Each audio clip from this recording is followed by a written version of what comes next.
Hi, welcome.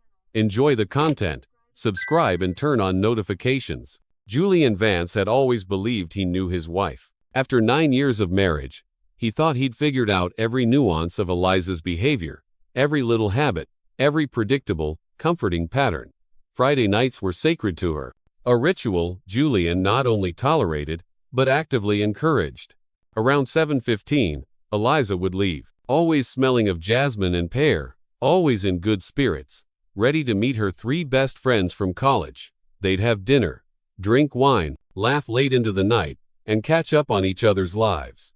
Eliza usually came home after midnight, slightly tipsy, full of stories about her friends' dramas, about who was dating who'd fought with her husband, the endless, harmless gossip that Julian listened to patiently while making her a cup of chamomile tea. Julian liked this arrangement. He thought it was healthy for Eliza to maintain her friendships, to have a life beyond their marriage. He, himself, used those evenings to watch the basketball games she found boring, to eat pizza straight from the box, and to indulge in all the small, uncivilized habits that made her laugh. It was a perfect balance, or so he had thought. That Friday, in November, started like any other. Julian woke up early, went for a run through the crisp autumn air, and came back to work from home while Eliza was at the office. He was a systems analyst, a job that suited his logical, detail-oriented mind. He worked remotely 3 days a week, a privilege he especially appreciated on cold days like this one. The afternoon was clear but freezing, the kind of day that called for hot coffee and a warm blanket. Around 3 o'clock, Julian decided to do something thoughtful. Eliza had been complaining that her car was a mess, littered with coffee cups, snack wrappers, and scattered work papers. He thought he'd clean it out as a surprise, leaving it spotless for her when she returned. He started in the back seat, picking up empty shopping bags, a few old magazines, and a broken umbrella Eliza had sworn she'd fix months ago.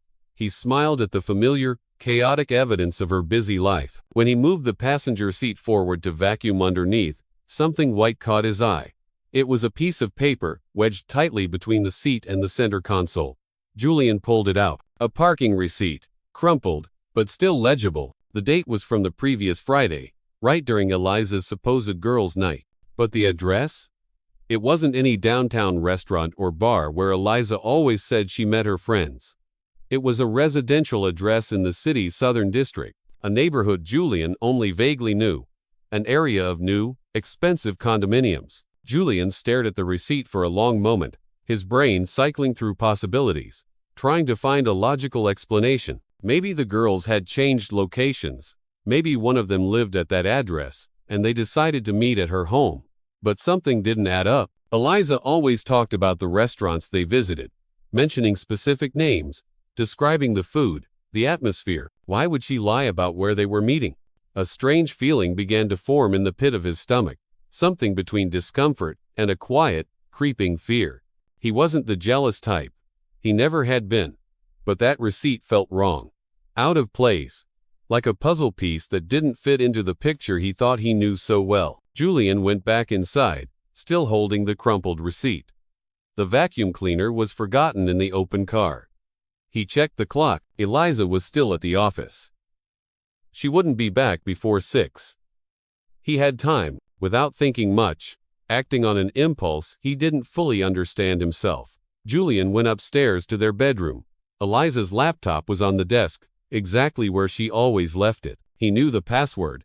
It was their wedding anniversary.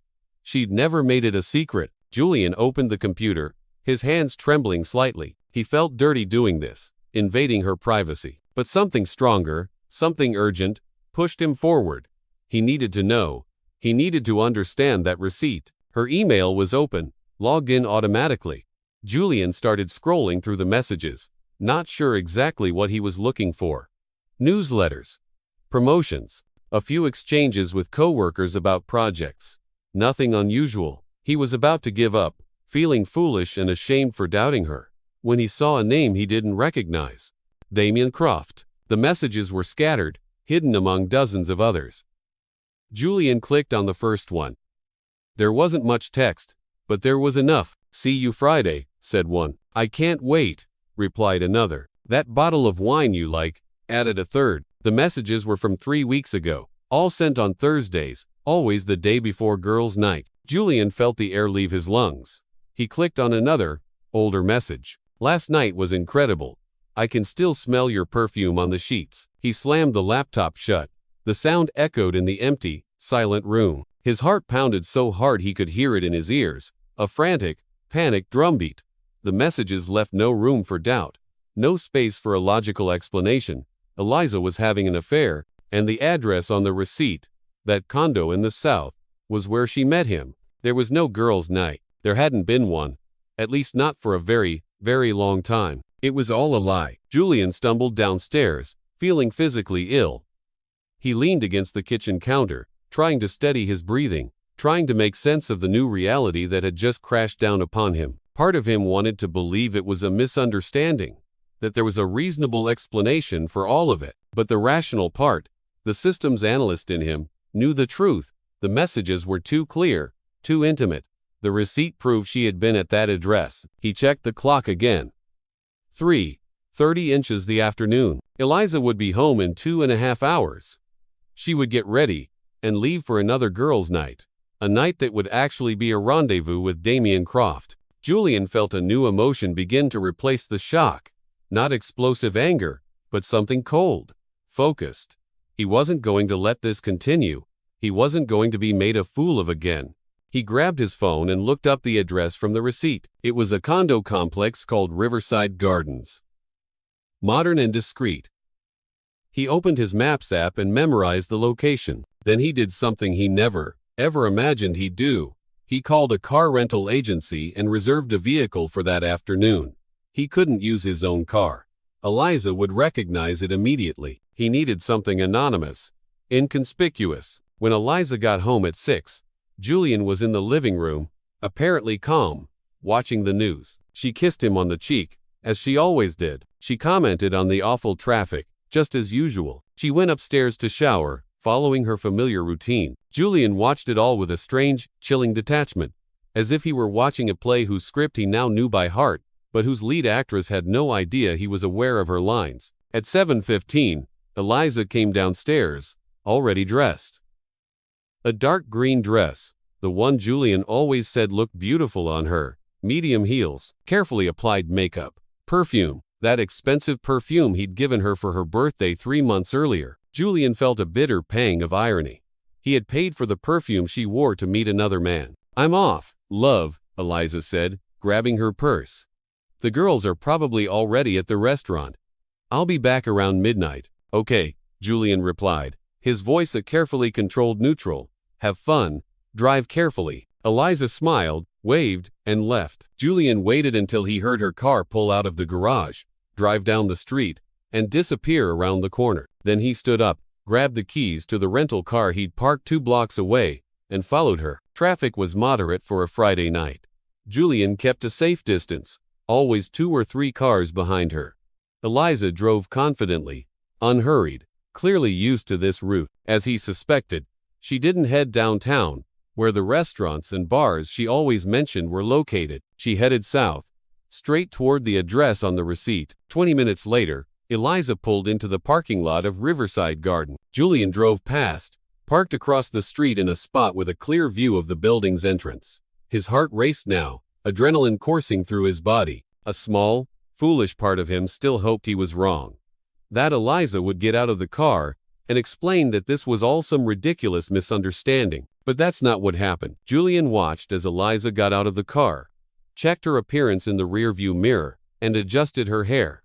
Then she walked toward the building's entrance, where a man was waiting in the lobby. He was tall, dark-haired, around her age, dressed in jeans and a casual but clearly expensive shirt. When Eliza reached him, the man smiled and opened his arms, and they kissed. It wasn't a greeting kiss. It was long, intimate, the kind of kiss that left no doubt about the nature of their relationship. Julian felt as if he'd been punched in the stomach. Seeing it was different from knowing. Reading the messages was one thing, but witnessing the kiss, seeing how easily Eliza surrendered into that man's arms, that was something else entirely. He gripped the steering wheel so hard his knuckles turned white. The couple walked into the building, hand in hand. Julian waited for 5 minutes, trying to control his breathing, trying to decide what to do. The rational part of his brain, the part that analyzed systems and data, told him to leave, to hire a lawyer, to handle this civilly. But the wounded, betrayed, humiliated part of him couldn't just turn around, not after seeing that. Julian got out of the car and crossed the street. The condo had a doorman at the front desk, an older man who looked at him with professional courtesy. Julian improvised quickly. "Good evening. I'm visiting a friend, Damien Croft. Does he live here?" The doorman checked a list. Apartment 408. But he didn't tell me he was expecting anyone. Julian forced a smile and subtly slipped the doorman a $50 bill. "It's a surprise. His birthday. Can I go up?" The doorman hesitated for a moment, then nodded. "All right, but if he calls to complain, I'll have to ask you to leave." "He won't call," Julian said, already heading for the elevator. The fourth floor was quiet, a thick carpet muffling all sound. Julian found apartment 408 at the end of the hallway. He stopped in front of the door, his heart pounding so hard it felt like it might burst from his chest. For a moment, he considered just walking away, but then he remembered the kiss. He recalled how easily Eliza had lied to him tonight, and all the nights before, and he thought of their 9 years of marriage, the trust he'd placed in her so completely. Julian rang the doorbell. No answer. He rang again, more insistently this time, holding the button down for several seconds. Finally, he heard hurried footsteps from the other side. The door opened a crack, and Eliza's face appeared, at first annoyed at being interrupted, then frozen in absolute shock when she recognized who was standing there. "Julian?" Her voice came out as a strangled whisper. "What? How did you?" Julian didn't wait for an invitation. He pushed the door open, calmly but firmly, and stepped inside the apartment. Eliza stumbled back, her eyes wide, her face as pale as paper. In the living room, Damien Croft stood up from the couch, wearing only jeans. He was clearly panicked, trying to make sense of what was happening. Julian looked around the apartment. It was modern, minimalist, decorated with expensive taste. An open bottle of wine sat on the coffee table, next to two half-filled glasses. The lighting was low, romantic. A quiet jazz playlist played softly in the background. The whole scene screamed intimacy, planning, routine. "Nice place," Julian said, his voice eerily calm. He looked at Damien. "You must be Damien Croft. I've read your emails." Damien turned even paler. Eliza stepped forward, her hands trembling. "Julian, I can explain." "I swear I can. Can you?" Julian cut her off, finally looking directly at her, his gaze like ice. "Can you explain how you've looked me in the eyes every Friday for the past 2 years and lied? Can you explain how you made up detailed stories about your friends, about restaurants, about conversations that never happened? 2 years?" Eliza repeated, her voice breaking. "No, Julian, it wasn't 2 years." "Don't lie anymore," Julian interrupted, his voice hard as steel. "I found the parking receipt. I read the messages. I tracked the patterns. Every Friday, for at least 2 years, sometimes more often, while I stayed home like a complete idiot, making tea for when you got back, listening to your elaborate, fictional stories, you were here." Damien tried to intervene, his voice tense. "Look, man, I didn't know she was married until..." Julian laughed, a sound completely devoid of humor. "Don't lie to me, too, Damien.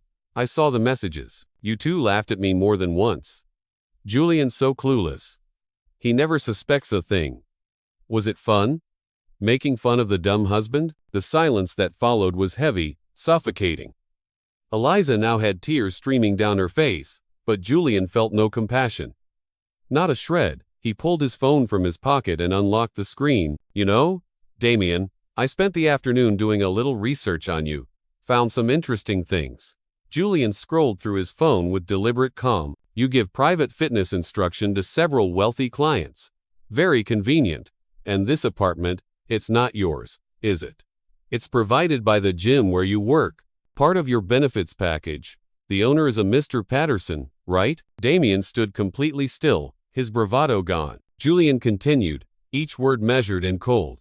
"I'm sure Mr. Patterson would love to know that the apartment he so generously provides for you is being used for extramarital affair. I bet that violates a few clauses in your employment contract." "You can't do that," Damien said, but his voice was weak, unconvincing. "I can and I will," Julian replied simply, He finally looked at Eliza again. And you?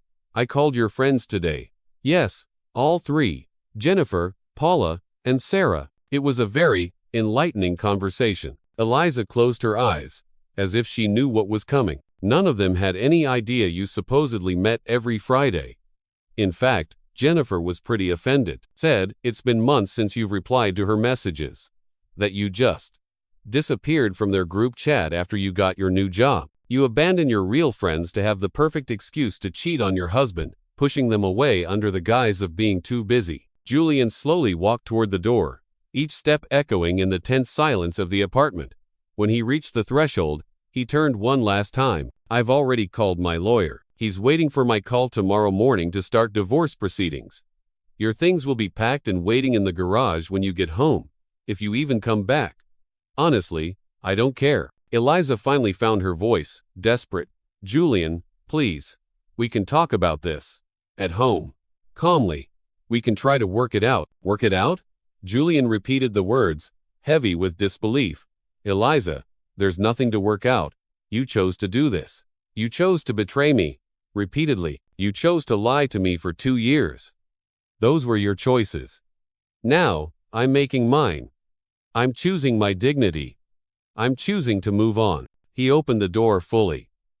As for the division of assets, you'll find that proven marital infidelity isn't exactly favorable in divorce proceedings. Especially when I have all the necessary evidence. Messages, receipts, photos. He paused. Oh yes, I took pictures of you two kissing at the building entrance. Very useful for court. Damien finally exploded. What kind of person spies and takes pictures? That's sick. Julian looked at him with icy contempt. The kind of person who found out his wife was cheating. The kind who won't just sit back and be made a fool of. And before you make more of a scene, Damien, I suggest you call your wife. Whatever color remained in Damien's face vanished completely. Oh, you didn't know I knew? Yeah, you're married, too. Juliana, right? Nice woman. I saw her photos on your Facebook before you made it private. I'm sure she'll love to hear what you've been up to on Friday nights. Julian allowed himself a cold, grim smile. You thought I'd come here without doing my homework? I'm a systems analyst, Damien. Research is literally part of my job. I found everything. Your social media, your home address, your wife's name, even where your kids go to school. Don't worry, he added, his voice dropping. I won't involve the children, but Juliana, she has every right to know. He looked at them one last time. Eliza was sobbing now, leaning against the wall, her shoulders shaking. Damien had sunk onto the couch, head in his hands. They looked shattered, scared, exposed. Julian felt no pity.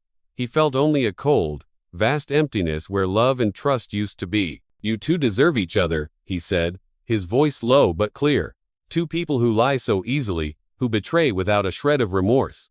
I hope it was worth it. I hope that expensive wine and these secret nights were worth the marriages you've destroyed. He left, closing the door gently behind him. The sound of the elevator bell echoed down the hallway as he called for it. Julian went downstairs, past the doorman who watched him with open curiosity, and stepped out into the cold night air. He took a deep breath, feeling the oxygen burn his lungs. His hands still trembled. Adrenaline still coursed through his veins. But there was something else, too. Clarity, resolve. For the first time in hours, he knew exactly what he needed to do. In the weeks that followed, Eliza's life methodically fell apart. Julian hadn't been bluffing about the evidence. He had documented everything with surgical precision. Every message, every receipt, every behavioral pattern. His lawyer built a solid, irrefutable case that left little room for negotiation. Eliza tried to argue for an equitable division of assets, but the evidence of prolonged infidelity and the use of marital funds to support the affair worked strongly against her. The house they'd lived in was in Julian's name, purchased with money he'd inherited from his grandfather. Their joint savings were divided, but Julian managed to keep the majority based on the demonstrated bad faith. Eliza received no alimony, as both were employed and there were no children involved. She had to move into a small apartment across town, a place that barely fit her furniture. Damien lost his job. When Mr. Patterson found out about the inappropriate use of the company-provided apartment, the termination was swift. The gym had a clear policy on professional conduct. and relationships with clients were strictly forbidden. Several of his private clients canceled their sessions when they heard the story. Word spread quickly in that tight-knit social circle. Juliana, his wife, immediately filed for divorce and obtained a temporary restraining order. She requested substantial child support for herself and their 2 children. Eliza's real friends, the ones she'd abandoned, heard the story through Jennifer, whom Julian had contacted. None of them ever spoke to Eliza again. The sense of betrayal was twofold. Eliza had not only used their names as a cover for her infidelity, but had also pushed them out of her life without explanation, replacing real friendships with convenient lies. 4 months after the confrontation, the divorce was finalized. Julian kept the house.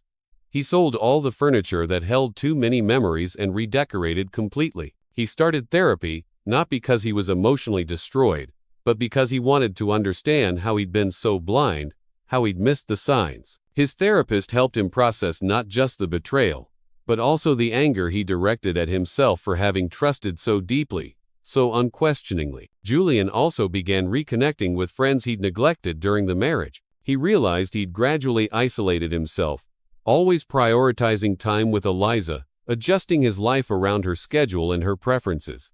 Now he had freedom, the freedom to accept last-minute invitations, to travel without checking with anyone, to simply exist without constantly considering another person. 6 months after the divorce, Julian was reading in a quiet cafe when a woman bumped into his table, spilling his coffee. She apologized profusely and insisted on buying him another one. Her name was Rowan, and she taught literature at a local college. They talked for 20 minutes, then for an hour. She mentioned she'd also recently gone through a divorce and understood how hard it was to learn to trust again. "But I think the secret," Rowan said, stirring her cappuccino, "is not letting what happened turn you bitter. The person who betrayed me doesn't define who I am, and they definitely don't define who I'll become." Julian smiled. A real smile, for the first time in months. They exchanged numbers.